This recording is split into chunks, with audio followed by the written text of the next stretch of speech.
Hi friends, তোমাদের আজকে দেখাবো সন্তোষপুর লেক। সন্তোষপুর লেক দেখো, এটা এন্ট্রান্স দিয়ে এতটা হেঁটে চলে এসেছি।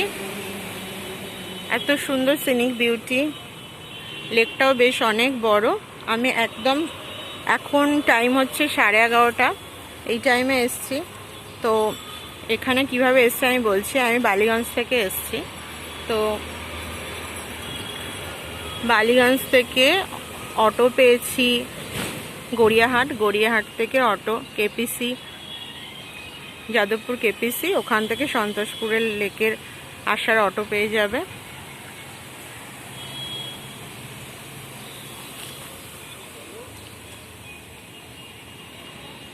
তো তোমরা এইভাবে চলে আসতে পারো সন্তোষপুর লেক। এটা সকাল থেকেই খোলা থাকে মোস্ট প্রবাবলি, এখানে টাইমিং কিছু পেলাম না। আর রাত্রির 8টা পর্যন্ত মোটামুটি খোলা থাকে। তো চলো একটু এগোতে থাকি।